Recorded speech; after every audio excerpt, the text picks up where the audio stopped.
મિત્રો 24 કલાકની અંદર 18 ઇંચ જેટલો વરસાદ કયા વિસ્તારની અંદર પડ્યો છે। સાથે સાથે હવામાન વિભાગ દ્વારા ગુજરાતના કયા વિસ્તારની અંદર વરસાદની જોરદાર આગાહી કરવામાં આવી છે તેની માહિતી છે તે તમને આજના વિડીયોમાં આપવાની છે। તો થોડો ટાઈમ કાઢી આજનો વિડીયો અંત સુધી જોશો તો આ તમામ માહિતી છે તે તમને મળી જશે। મિત્રો આ ચેનલ ઉપર નવા હોય તો અત્યારે નીચે લાલ કલરનું સબસ્ક્રાઇબનું બટન છે એને જરૂરથી પ્રેસ કરજો।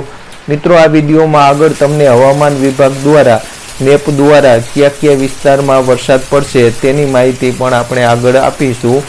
બંગાળની ખાડીની અંદર લો પ્રેશર સર્જાવાના કારણે રાજ્યની અંદર આગામી 5 દિવસ સુધી સાર્વત્રિક અને નોંધપાત્ર વરસાદની આગાહી છે તે હવામાન વિભાગ દ્વારા કરવામાં આવી છે।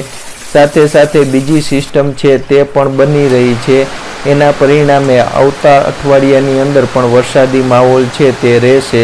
હવામાન વિભાગના સૂત્રોના જણાવ્યા અનુસાર બંગાળની ખાડીમાં લો પ્રેશર સર્જાવાના કારણે આજથી વરસાદનું જોર છે તે ગુજરાતની અંદર વધશે।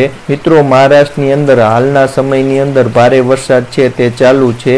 વરસાદના કારણે મુંબઈ, કોલ્હાપુર અને નાગપુર સહિતના અનેક સ્થળોએ હાલત છે તે ખરાબ થઈ ગઈ છે।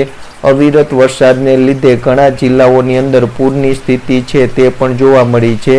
મહાબળેશ્વરની અંદર 24 કલાકની અંદર જ 18 ઇંચ જેટલો વરસાદ છે તે ખાબક્યો છે।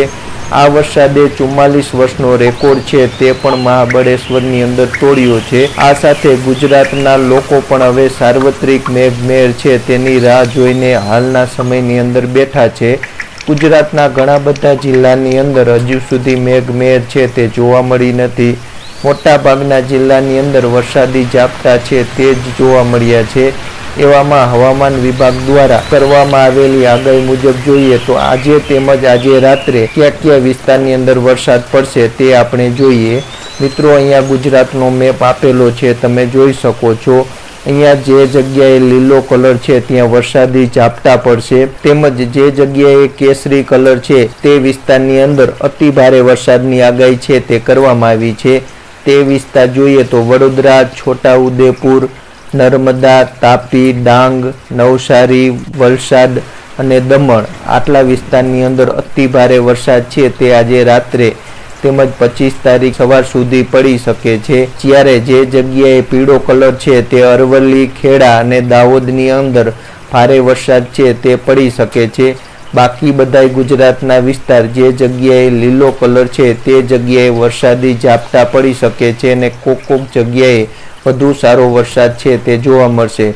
પરંતુ મિત્રો હજી ગુજરાતની અંદર સાર્વત્રિક વરસાદ પડે તેવા 2 દિવસ સુધી કોઈ સંજોગો દેખાતા નથી। માત્ર આટલા વિસ્તાર તેમજ આટલા જિલ્લા જે આપણે કેસરી અને પીળા રંગના જોયા તે જ જિલ્લાની અંદર ભારે વરસાદ અને સાર્વત્રિક વરસાદ જોવા મળશે। બાકીના ગુજરાતના વિસ્તારની અંદર હજી સુધી સાર્વત્રિક વરસાદ છે તે જોવા નહીં મળે।